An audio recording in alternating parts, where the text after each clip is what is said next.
বন্দে পুরুষোত্তম, বন্দে পুরুষোত্তম, বন্দে পুরুষোত্তম। পরম প্রেমময় দয়াল শেষ ঠাকুর অনুকূলচন্দ্র রাতুল চরণে আমার কোটি কোটি প্রণাম। আর ইষ্ট পরিবারের সকলের চরণেই প্রণাম জানাই। আমার প্রিয় ইষ্টপ্রাণ দাদা এবং মমতাময়ী মায়েদের আনন্দিত জয়গুরু। এবং এখানে আমি আপনাদেরকে একটি আচার্য কী বলেছিলেন সেটি আমি বলছি আপনাদেরকে। বলছেন যে আমরা প্রায়শই অভ্যাসকে প্রেম বলে ভুল করি। প্রেম আর অভ্যাস দুইটি আলাদা জিনিস। আমরা অভ্যাসে থাকি, প্রেমে নয়। প্রেমে অভ্যাস থাকে না।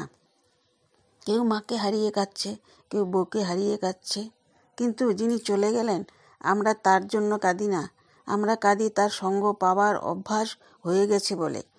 যেই কাজগুলো তিনি থাকলে সহজ হতো তা এখন তাকে ছাড়া করতে হচ্ছে বা তা করতে অসুবিধা হচ্ছে। অর্থাৎ আমরা নিজেকে ভালোবেসে অন্যের জন্য কাঁদি। আর যদি প্রেম হয় তবে তিনি থাকলেও আমি তাকে ভালোবাসি, আবার তিনি না থাকলেও আমি তাকে ভালোবাসি। তাই প্রেম নিরন্তর।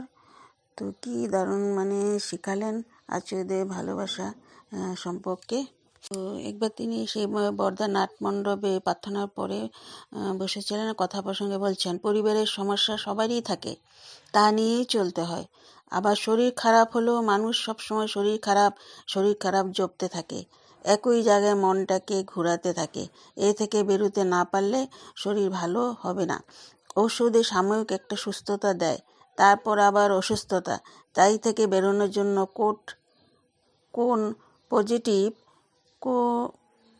পজিটিভ কাজে নিজেকে যুক্ত করে রাখতে হয়। আমার গত 2 বছর যাবৎ কোনো অসুখ হয়নি, কারণ আমি একটা না একটা কাজে নিজেকে জড়িয়ে রেখেছি। হেসে বললেন। তো আমি তো ভাবছি আমার শরীর খারাপও হয় না, এটা আদতে শরীর না যন্ত্র। তো আচার্যদেব মা বলছেন তুই ইদানিং বিকালে প্রার্থনা যাচ্ছিস না? তো আচার্যদেব বললেন 3-4 দিন ঠাকুর প্রার্থনায় বাংলায় যাচ্ছেন না। বলছি মা আমি কয়েকদিন ছুটি নিয়েছি, নিজের কাছেই ছুটি। আমি বউয়ের সাথে ঘরে প্রার্থনা করছি। শ্রী পরম পূজ্যপাদ শ্রী আচার্য সান্নিধ্যে ফিলন্থপি নাটমণ্ডপ বর্দাবাড়ি দেওঘর ঝাড়খণ্ড ভারত, এটি বলেছিলেন। তো আরেকটি প্রবলেম ছিল, যেটা বিয়ের পর আসবে লাভের জন্য নবদম্পতিকে দেখে বধূকে বিহিত সম্মান দিয়ে মর্যাদা রক্ষা করতে পাত্রপক্ষকে নির্দেশ দিলেন। ওনারা সেই নবদম্পতি এসেছিলেন আচার্যদেবের কাছে আশীর্বাদ দিতে। তো প্রায়শই দেখা যায় পাত্রপক্ষে মতো আচরণ না পেলে সংঘাত শুরু হয়ে যাতে না হয় সেই জন্য পাত্রপক্ষকে ধৈর্য ধরে সহ্য করে টলারেট যে নির্দেশ দেন, যাতে নববধূ পাত্রপক্ষ সকলকে মানিয়ে নিয়ে চলার সাহস ও সুযোগ পায়। আচার্যদেবের নির্দেশে মান্যতাকে দিয়ে চলতে পারলে স্বামী স্ত্রীর দূরত্ব তৈরির সম্ভাবনা হ্রাস পায়।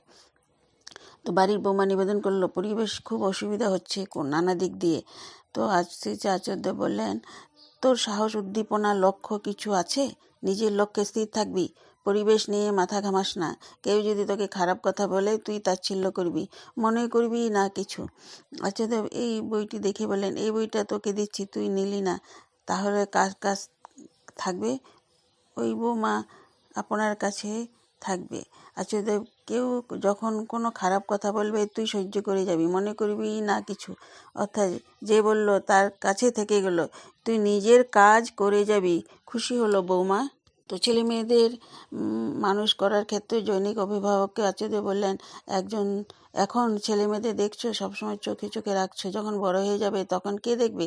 তখন ছেলে হতে কলেজ ইউনিভার্সিটিতে পড়বে কিংবা চাকরি করবে, তখন কে দেখবে? তখন তো বাবা মা চোখে চোখে রাখতে পারবে না, কিন্তু তখন অনিশ্চয়তা বেশি হবে। তখন ঠাকুরকে দরকার হবে, যার হাতে ছেড়ে দিয়ে সবাই লাভবান হয়, বিবেচনা বোধ তৈরি হয়। এখন থেকে ঠাকুরের সাথে তাকে বেঁধে দিতে হয়। তাই গুরু দরকার, ঠাকুর দরকার, তিনি আমাদের সিমেন্টিং ফ্যাক্টর। তো আলোচনা ফাল্গুন 1432 মার্চ 2026। তো আচার্য বলছেন যার ভিতরে ভয় দুর্বলতা আছে সে ধার্মিক নয়, সে ধার্মিক হতে পারে না। সে যদি ঠাকুরের ঋতিক হয়, এমনকি আমিও যদি হই, যে সবসময় নিজেকে নিয়ে ভয়ে থাকে, যে এই বুঝি আমার কি হয়ে গেল, বউর কি হয়ে গেল, সন্তানের কি হয়ে গেল, এই করে সে নিজেকে নিজেই ধ্যান করছে, নিজেকে নিয়ে ব্যস্ত আছে। আমি পরমপিতার সন্তান, আমার ভিতর ভয় কিংবা দুর্বলতা কেন থাকবে? আমি সবসময় তোমাকে নিয়ে ব্যস্ত থাকব। আমার মালিক তুমি, আমি জানি না কিসে আমার মঙ্গল হবে। আমার সব তোমাকে দিলাম, তুমি দেখো, আমি শুধু তোমাকে নিয়ে ভাবব। এখানে আশ্রমে অনেক বয়স্ক দাদারা আছেন, এই তো আমার পাশেই আছেন আশুদা, 85 বছর চলছে, এখনও যুবকের মতো দীপ্তি নিয়ে চলেন, আনন্দে দিন কাটাচ্ছেন, ঠাকুরকে নিয়ে আনন্দেই আছেন। তো পরমপূজ্য আচার্যদেব সৎসঙ্গ দেওঘর বর্দাবাড়ি নাটমণ্ডপ 9/6/2023 এটা বলেছিলেন। তো একবার শ্রী ঠাকুর বলেছিলেন যে পুত্রবধূকে কিভাবে তুক করা যায়।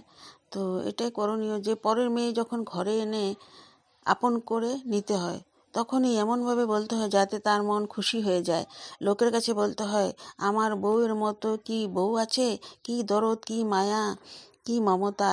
এইভাবে আমরা গাছি করতে হয়, তখন ভিতরে যাই থাক আপনি ভালো ব্যবহার করতে শুরু করে। অবশ্য সবাই যে এতে বশ হয় তা নয়, খারাপ প্রকৃতি মেয়েও যথেষ্ট আছে। যাই হোক, মানুষ খুশি হয় কথায় ও সেবায়, কথা দিয়ে অনেকখানি কাবেজ আনা যায়, আর ধীরে ধীরে বইয়ের উপর কর্তৃত্ব ছেড়ে দিতে হয়। ওটা আলোচনা প্রসঙ্গ শ্রী ঠাকুর বলেছিলেন, অষ্টাদশ খণ্ড, পৃষ্ঠা 317।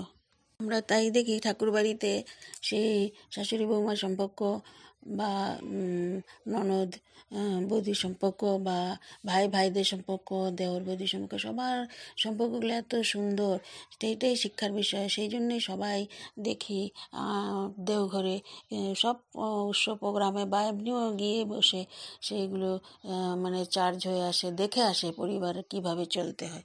তো জয়গুরু, ঠাকুর এভাবে বিধান দিয়েছেন বা আচার্যদেব বর্তমান বলে চলেছেন, সেগুলো মাথায় নিয়ে আমাদের চলতে হবে, তবেই সংসার সুন্দর হবে।